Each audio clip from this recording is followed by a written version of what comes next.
ایک صاحب نے مجھے کہا کہ جو پاکستان آرمی جو بارڈر پہ لڑتی ہے یہ کوئی جہاد تھوڑی ہے. میں نے کہا کیوں؟ کہہ رہے ہیں تو تنخواہ کے لیے لڑتے ہیں. تو وہاں میں نے یہ بات بتائی. میں نے کہا نبی صلی اللہ علیہ وسلم نے مال غنیمت کی بھی ترغیب دی ہے صحابہ کرام کو. نبی صلی اللہ علیہ وسلم نے بعض صحابہ کو فرمایا کہ میدان جنگ میں جو فلاں کو قتل کرے گا تو اس کا سارا مال قاتل کو دے دوں گا میں.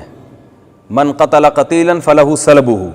تو صحابہ کرام جو ہے وہ جوش میں آتے تھے کہ بھائی نبی نے دنیا بھی خوشخبری دے دی ہے کہ ہم فلاں کو اگر میدان جنگ میں فلاں کو مار دیا تو اس کا سارا سامان اور سارے پیسے کس کو مل جائیں گے؟ قتل کرنے والے کو. تو میں نے کہا کیا مطلب؟ اب جب اس بشارت سننے کے بعد جو صحابہ جو حملہ کریں گے تو کیا ان کو ثواب نہیں ملے گا؟ حالانکہ اس میں تو بظاہر یہ لگ رہا ہے کہ بھئی وہ کس کے لیے لڑ رہے ہیں؟ وہ تو مال غنیمت کے لیے لڑ رہے ہیں.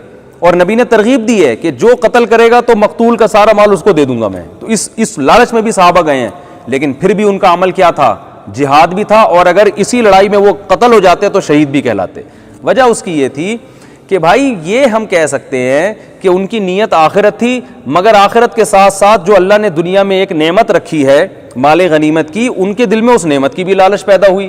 تو یہ کوئی بری چیز نہیں ہے. تو اب عمل چونکہ اچھا ہے تو ہم اس اچھے عمل کی وجہ سے یہ جو نیت داخل ہو گئی ہے اس کی وجہ سے یہ نہیں کہیں گے کہ ان کا عمل خراب ہو گیا. تو اسی طرح یاد رکھو یہ جو فوجی لڑ رہے ہوتے ہیں ملک کے حفاظت کے لیے، یہ بے شک تنخواہ لے رہے ہیں، مگر تنخواہ کی وجہ سے یہ نہیں کہہ سکتے کہ ان کا عمل ہی باطل ہو گیا، اور جو شہید ہوں گے ان کو شہادت کا اجر نہیں ملے گا، اور جو زخمی ہوں گے ان کو اجر نہیں ملے گا، اور جو لڑ رہے ہیں ان کو جہاد کا اجر نہیں ملے گا. یہ بیوقوفوں والی باتیں. یہ تو پھر تمام صحابہ ہی آپ کی اس فہرست سے خارج ہو جائیں گے. حضرت عمر نے جو لوگوں کو بھیجا تھا بارڈر پہ لڑنے کے لیے، ان کی تنخواہیں بھی تو جاری کی تھی نا، ان کے وظائف بھی جاری کیے تھے. تو اب جو لڑ رہا ہے بارڈر پہ اس کی نیت کیا ہے؟ صرف تنخواہ ہے یا ملک کی حفاظت بھی نیت ہے؟ یہ ہم اور آپ نہیں جانتے. تو جب ہم جانتے نہیں ہیں تو پھر شریعت نے ہمیں یہ بتایا ہے کہ عمل کو دیکھنا پڑے گا. بے شک وہ تنخواہ لے رہا ہے، عمل کو آپ دیکھیں گے اور عمل کو دیکھ کے بتائیں گے کہ یہ اچھا کر رہا ہے یا برا کر رہا ہے. آپ کہہ سکتے ہیں حدیث میں تو آتا ہے قیامت کے دن ایک عالم کو لایا جائے گا، وہ کہے گا میں نے علم کو پھیلایا. ایک شہید کو لایا جائے گا، وہ کہے گا میں نے تیری راہ میں جان دی. اللہ کہے گا تو نے لوگوں کو دکھانے کے لیے دی.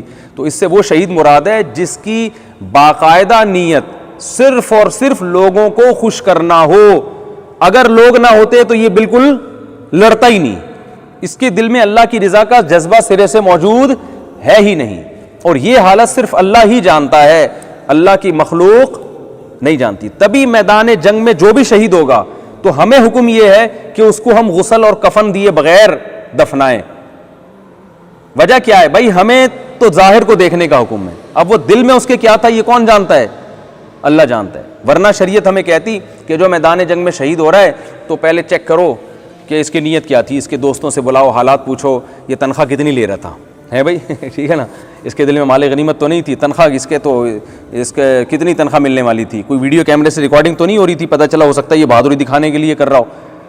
ہمیں شریعت نے کیا حکم دیا؟ جو میدان جنگ میں لڑتا ہوا شہید ہوگا، چاہے وہ تنخواہ لے رہا ہو یا نہ لے رہا ہو، چاہے اس کی ویڈیو بن رہی ہو یا نہ بن رہی ہو، شریعت نے حکم دیا کہ اسے نہ غسل دیا جائے گا اور نہ اسے کفن. یہ شہید کا اعزاز ہے کہ اللہ چاہتے ہیں کہ جس حال میں شہید ہوا اسی ایز اٹ از اس کو دفن کیا جائے اور قیامت میں اسی طرح سے اس کو اٹھایا جائے، انہی کپڑوں میں، خون آلودہ کپڑوں میں. یہ اس کا اعزاز ہے.